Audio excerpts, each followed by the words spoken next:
Hello everyone, welcome to public Pathshala. आज एक बार फिर से मैं आपके लिए लेकर आया हूँ एक बहुत ही शानदार वीडियो, जिसमें आज हम बात करने वाले हैं भारत के तटीय सीमा के बारे में। लास्ट वीडियो में मैंने आपको लैंड बॉर्डर्स ऑफ इंडिया के बारे में काफ़ी ब्रीफली बताया था। ठीक उसी तरीके से आज हम जानेंगे coastal border of India, Bharat की तटीय सीमा रेखा के बारे में, कि हमारी सीमा रेखा की लंबाई कितनी है, कितने टाइप की सीमा रेखा है, कहाँ कहाँ पे अवस्थित है, सबसे बड़ा किस राज्य की सीमा है, सबसे छोटी किस राज्य की सीमा है। और तो चलिए वीडियो को स्टार्ट करते हैं। जैसा कि आप सभी को पता होगा कि हमारा भारत देश एक बहुत ही विशाल देश है, जिसके उत्तर के अंदर हिमालय है और दक्षिण के अंदर हिंद महासागर है। और साथ ही साथ अगर हिंद महासागर के पश्चिमी साइड में देखें हम तो अरब सागर है, और पूर्व साइड की तरफ में बंगाल की खाड़ी अवस्थित है। तो अगर भारत को दो भागों में अगर हम बांट दें, जैसा कि आपको पता है कि कर्क रेखा जो है वो भारत को दो भागों में बांटती है, उत्तरी भारत और दक्षिणी Bharat, north India and south India. तो साउथ इंडिया जो है उसको कहते हैं हम लोग इंडियन पेनिनसुला, भारतीय प्रायद्वीप। तो भारतीय प्रायद्वीप क्यों कहते हैं? सबसे पहले तो यह जानना जरूरी है कि प्रायद्वीप कहते किसको हैं। तो प्रायद्वीप जमीन के ऐसे भाग को कहते हैं जो तीनों तरफ से समुद्र से घिरा हुआ हो। The land which is surrounded by the three side of water is called peninsula. Okay, so Indian जो पेनिनसुला है वो साउथ इंडिया के अंदर है।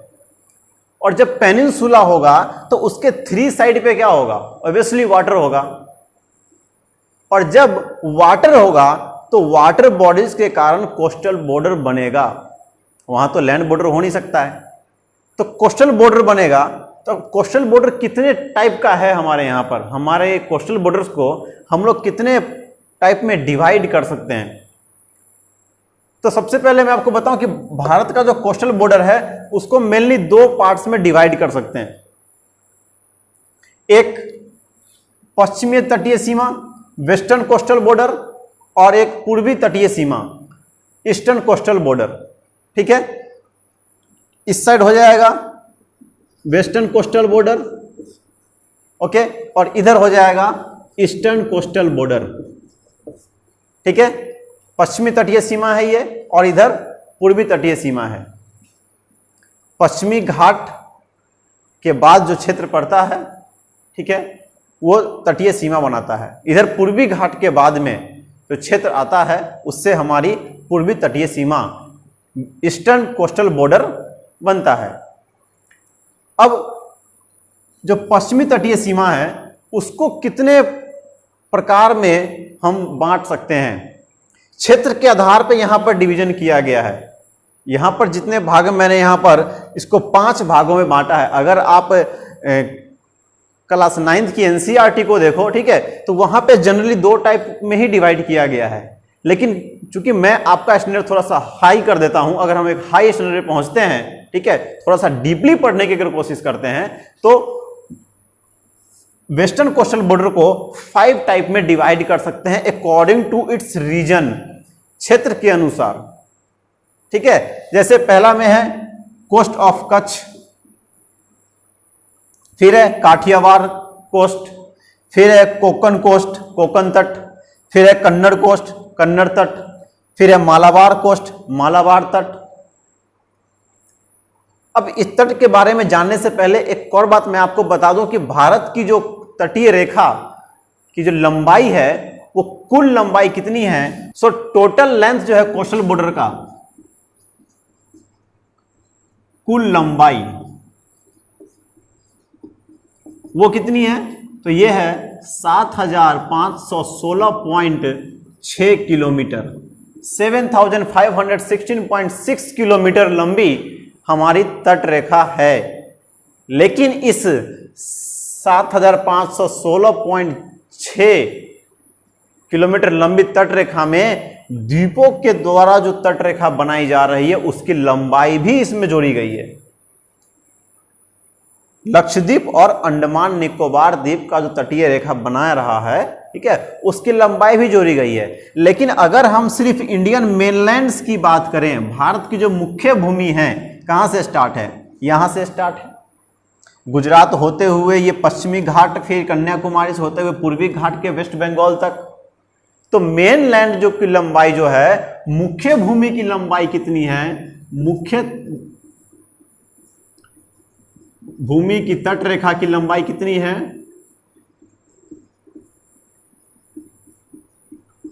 यह है 6100 किलोमीटर, 6100 किलोमीटर की कुल लंबाई है मुख्य भूमि की। इसमें द्वीपों की जो तट रेखा है उसको नहीं जोड़ा गया है।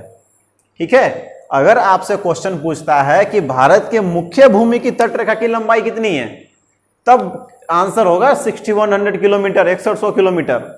लेकिन अगर आपसे पूछता है कि भारत की कुल तटीय रेखा की लंबाई कितनी है, अगर क्वेश्चन में मुख्य शब्द, मुख्य भूमि का शब्द अगर नहीं है, तो आप 7516.6 किलोमीटर आंसर लगाओगे।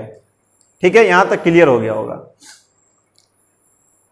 अब देखते हैं कि 5 प्रकार में जो इसको बांटा गया है, यह कोस्ट ऑफ कच्छ कहां पे है, काठियावाड़ कोस्ट कहां पे है, कोकण कोस्ट कहां से कहां तक है, और कन्नड़ कोस्ट कहां से कहां तक है, मालाबार कोस्ट कहां से कहां तक है।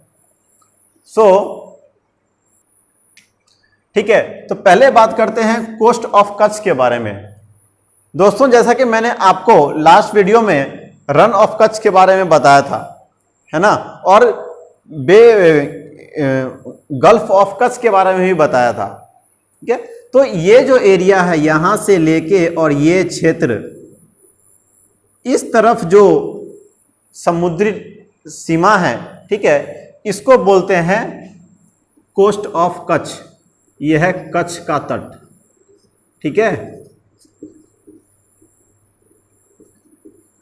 ये कच्छ का तट है यहां से लेके यहां तक।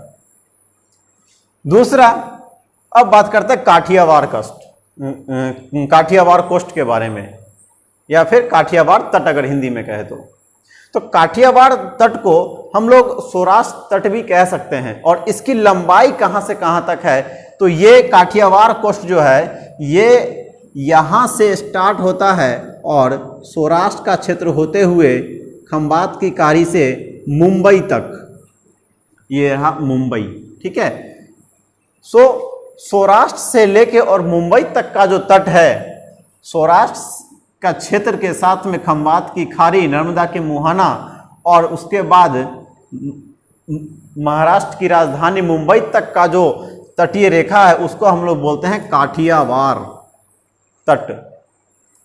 ठीक है, अब फिर आता है कोंकण तट। कोंकण तट या कोंकण कोस्ट, ये मुंबई से लेकर, ठीक है, और यहां पे एक राज्य है जिसका नाम है गोवा। ठीक है, यहां पे मुंबई। मुंबई से लेकर और गोवा तक का जो समुद्री सीमा है, जो कोस्टल बॉर्डर है, ठीक है, इसको हम लोग बोलते हैं कोंकण, कोंकण कोस्ट। ठीक है, ये कोंकण कोस्ट कहां से कहां तक है, ये है मुंबई से लेके, मुंबई से गोवा तक। ठीक है, तो मुंबई से गोवा तक कौन सा कोस्ट है, कोंकण तट। आपने देखा होगा कि यहाँ पे पहाड़ी भी है, वेस्टर्न घाट की पहाड़ी है ना, पश्चिमी घाट, और इसमें से एक बहुत ही खूबसूरत रेलवे मार्ग गुजरता है, इसको हम लोग कोंकण रेलवे कहते हैं। आपके लिए क्वेश्चन है कि आपको ये बताना है कि कोंकण रेलवे का निर्माण कार्य किस महान इंजीनियर के निर्देशन में किया गया था। ठीक है, आप कमेंट सेक्शन में इसके आंसर देना, मैं बताऊंगा कि इसका आंसर सही है, नहीं तो नेक्स्ट वीडियो में मैं इसका आंसर आपको बताऊंगा। दूसरा है कन्नड़ कोस्ट। कन्नड़ कोस्ट कहां से कहां तक है, कन्नड़ तट, यह है गोवा से लेके और कर्नाटक के मैंगलोर तक, यहां पे है मैंगलोर।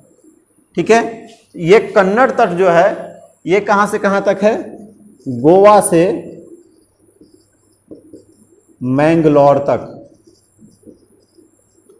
ठीक है, मैंगलोर एक बंदरगाह है ना, और गोवा के अंदर भी एक बंदरगाह है, मार्मा गांव। ठीक है, तो गोवा से लेके और मैंगलोर कर्नाटक का जो बंदरगाह है, जो कि केरल के तट के हल्का सा ऊपर की तरफ है ना, वो गोवा से लेके और मैंगलोर तक का जो क्षेत्र है उसको बोलते हैं कन्नड़ तट। कन्नड़ यहाँ की भाषा भी है, इस क्षेत्र की एक रीजनल लैंग्वेज भी कन्नड़ है। ठीक है, अब बात करते हैं अगले तट के बारे में। इसका नाम है मालाबार कोस्ट या मालाबार तट। तो ये मालाबार तट जो है वो केरल से लेके या फिर कहें तो मैंगलोर से कन्याकुमारी, मैंगलोर से कन्याकुमारी तक का जो समुद्री रेखा है, ठीक है, यहां से लेके और यहां तक, ये है आपका मालाबार। ठीक है, मैंगलोर से लेके और कन्याकुमारी तक का जो क्षेत्र है, ठीक है, जो समुद्री तटीय रेखा है, उसको हम लोग बोलते हैं मालाबार कोस्ट। एक्चुअली मालाबार ये मलयालम भाषा का शब्द लिया गया है। ठीक है, मालावरम जिसका मतलब होता है हिल, पहाड़ी, और केरल के क्षेत्र में आप देखेंगे कि बहुत प्रकार की पहाड़ी मिलती है। जब मैं वेस्टर्न घाट के बारे में आपको बताऊंगा तो हम जानेंगे कि वेस्टर्न घाट पे कितनी प्रकार की पहाड़ियां है। ठीक है, सो मालाबार तट कहाँ है? ये मैंगलोर से लेके और कन्याकुमारी के बीच में मालाबार तट है। कन्नड़ तट कहाँ है? ये गोवा से लेके और मैंगलोर के बीच में है ये क्षेत्र। ठीक है, ये है कन्नड़, ये मालाबार, ये है कोंकण, और ये क्या है? ये है काठियावाड़। और यहाँ पे क्या है? यहाँ पे है कच्छ का तट है। ठीक है, सो पश्चिमी कोस्टल बॉर्डर, पश्चिमी तटीय सीमा या वेस्टर्न कोस्टल बॉर्डर में कितने प्रकार के कोस्टल बॉर्डर है? ये है 5 प्रकार का। कोस्ट ऑफ कच्छ है, काठियावाड़ कोस्ट है, कोंकण कोस्ट है, कन्नड़ कोस्ट है और मालाबार कोस्ट है। ठीक है, सो नेक्स्ट हम बात कर रहे हैं पूर्वी तटीय सीमा के बारे में, ईस्टर्न कोस्टल बॉर्डर्स के बारे में। ठीक है, कि इसकी ये कितने प्रकार का होगा। सबसे पहले ये जानते हैं कि इसके प्रकार कितने हैं। तो जनरली आप अगर लोअर स्टैंडर्ड की किताब देखोगे तो उसके अंदर क्या कहेगा कि इसके 2 ही पार्ट हैं, और यहाँ पे मैं आपको इसके 4 पार्ट के बारे में बताने वाला हूँ, क्योंकि लगभग हर राज्य का अपना एक तटीय सीमा है और उसके अनुसार उसने उसका नामकरण कर दिया है। सो पूर्वी तटीय सीमा को, ईस्टर्न कोस्टल बॉर्डर्स को, ठीक है, हम जनरली 4 टाइप में डिवाइड कर सकते हैं अकॉर्डिंग टू रीजन। क्षेत्र के अनुसार हर राज्य ने अपना अलग अलग तटीय सीमा का नामकरण कर दिया है। जैसे पहला क्या है? कोरोमंडल कोस्ट है। ठीक है, फर्स्ट में क्या है? कोरोमंडल कोस्ट। दूसरा क्या है? नॉर्थ सरकार कोस्ट, उत्तरी सरकार तट। फिर है उत्कल तट, फिर है वेंगा तट। सो एक एक के बारे में हम जानेंगे कि कोरोमंडल जो कोस्ट है उसका क्षेत्र कहाँ से कहाँ तक है। नॉर्थ सरकार जो कोस्ट है वो किस क्षेत्र में पड़ेगा, किस राज्य में वो पड़ेगा। दूसरा उत्कल कोस्ट किस राज्य में पड़ेगा, या फिर वेंगा कोस्ट जो है वो किस राज्य के अंदर है। सो सबसे पहले बात करते हैं कोरोमंडल कोस्ट का। तो कोरोमंडल कोस्ट कन्याकुमारी से लेके सबसे जो हमारा साउदर्न मेनलैंड का पॉइंट है उसका नाम क्या है? कैप कमोरिन। कैप कमोरिन है कहाँ पे? कन्याकुमारी में है। ठीक है, तो कैप कमोरिन से लेके या कन्याकुमारी से लेके यहाँ पे जो पुदुचेरी है, ठीक है, पुदुचेरी, कन्याकुमारी से लेकर पुदुचेरी का ये वाला जो तट है इसको हम लोग बोलते हैं कोरोमंडल तट। क्या है? कोरोमंडल तट। ये है कोरोमंडल तट। ठीक है, या कोरोमंडल कोस्ट। सो कन्याकुमारी से लेकर पुदुचेरी तक। अब बात करते हैं नॉर्थ सरकार कोस्ट का। ठीक है, उत्तरी सरकार तट। ये जनरली आंध्र प्रदेश का तट है। आंध्र प्रदेश क्या है? एक तटीय राज्य है। 2014 में आंध्र प्रदेश का विभाजन हो गया, ये दो भाग में बट गया, एक तेलंगाना कहलाया और एक आंध्र प्रदेश कहलाया। सो आंध्र प्रदेश का जो तट है यहाँ से लेके और इस क्षेत्र का जो ये वाला जो तट है इसे हम कहते हैं नॉर्थ सरकार कोस्ट, उत्तरी सरकार तट। सो यहाँ पे हो जाएगा नॉर्थ सरकार कोस्ट, ठीक है। अब उत्कल कोस्ट क्या है और वेंगा कोस्ट क्या है? सो उत्कल कोस्ट है, उत्कल आपने जनगण मन के अंदर देखा होगा, है ना, द्राविड़ उत्कल बंगा, हम लोग ऐसा बोलते हैं, लेकिन वो बंगा नहीं होता है, वो होता है बंग। तो उत्कल किसे कहा गया है? उत्कल कहा गया है उड़ीसा को। सो उड़ीसा का जो तटीय सीमा है, उड़ीसा का जो कोस्टल बॉर्डर है उसे कहा गया है उत्कल तट। मतलब ये उड़ीसा कहाँ है? यहाँ पे है। सो यहाँ से लेके और ये जो क्षेत्र होगा, ठीक है, उड़ीसा का, इसे हम लोग कहेंगे उत्कल कोस्ट, ठीक है, उत्कल तट।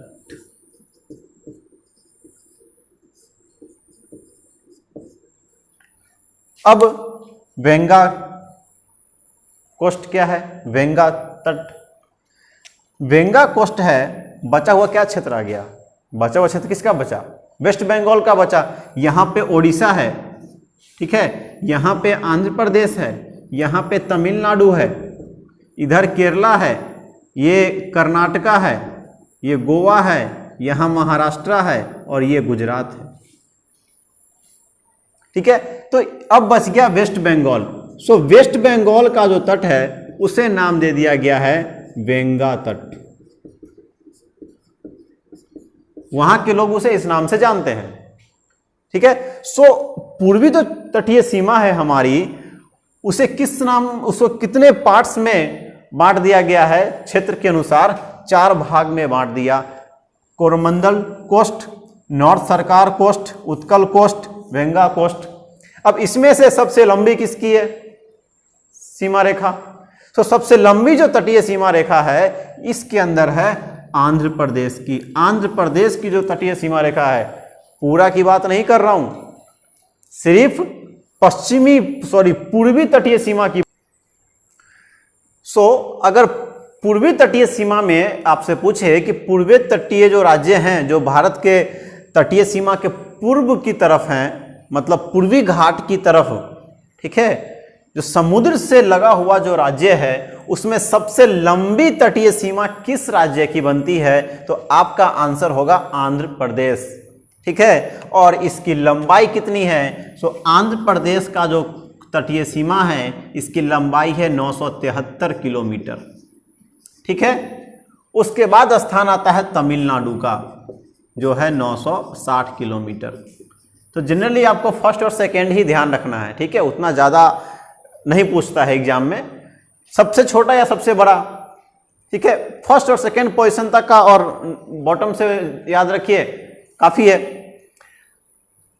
ये तो था कि पश्चिमी तटीय सीमा और पूर्वी तटीय सीमा, वेस्टर्न कोस्टल बॉर्डर और ईस्टर्न कोस्टल बॉर्डर्स को उसके तट के अनुसार, क्षेत्र के अनुसार कितने भागों में हम लोग उसके तट को बांट सकते हैं। तो वेस्टर्न जो कोस्टल बॉर्डर्स है उसे 5 टाइप में डिवाइड कर सकते हैं और ईस्टर्न कोस्टल बॉर्डर्स जो है पूर्वी तटीय सीमा उसको 4 टाइप में डिवाइड कर सकते हैं। मतलब टोटल कितने प्रकार के तट होंगे? 9 प्रकार के हैं, ठीक है। अब हम बात करते हैं कि इस भारत के कौन कौन से राज्य तटीय सीमा बनाते हैं, ठीक है। कौन कौन से राज्य तटीय सीमा बनाते हैं, मैप की सहायता से यही जान लेते हैं। तो चलिए स्टार्ट यहां से करें, इधर से करें, हम लोग इधर से स्टार्ट करते हैं, ठीक है। तो सबसे पहले तटीय सीमा कौन बनाता है? सर गुजरात बनाता है। गुजरात कहां तक है? यहां तक गुजरात का विस्तार रहेगा। फिर गुजरात के बाद कौन होगा? महाराष्ट्र होगा। महाराष्ट्र के बाद में गोवा होगा। गोवा के बाद में कर्नाटक है। कर्नाटक के बाद में केरला है। ये तो पश्चिम की तरफ है। अब पूर्व की तरफ कौन कौन से राज्य हैं? केरला के बाद तमिलनाडु है, तमिलनाडु के बाद में आंध्र प्रदेश है, उसके बाद ओडिशा है, उड़ीसा के बाद वेस्ट बंगाल है। मैं सिर्फ राज्य की बात कर रहा हूं, ठीक है। इसमें मैंने यूटी को नहीं जोड़ा है, केंद्र शासित प्रदेश को नहीं ज्वाइन किया है, ठीक है। तो अगर राज्यों की बात कर रहे हैं तो कितने राज्य हैं? 1 2 3 4 5 6 7 8 और 9। तो कितने राज्य तटीय सीमा बनाते हैं? तो आंसर होगा 9 राज्य जो हैं भारत की तटीय सीमा बनाते हैं। अब अगर यूनियन टेरिटरी का बात करें, केंद्र शासित प्रदेश का, ठीक है, तो केंद्र शासित प्रदेश कौन कौन सा केंद्र शासित प्रदेश बनाएगा?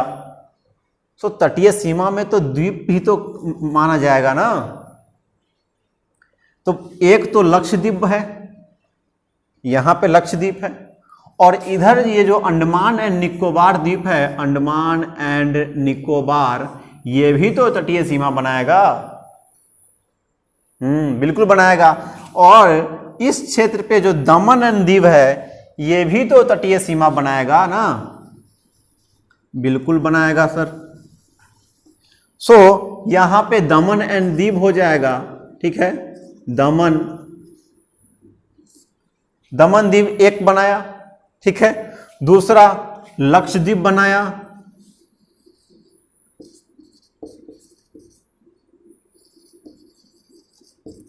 लक्षद्वीप बनाएगा, ठीक है।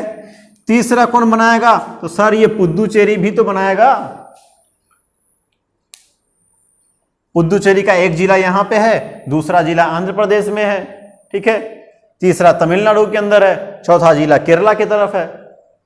अब आपको यह बताना है कि लक्षद्वीप की राजधानी किस तरफ पड़ती है।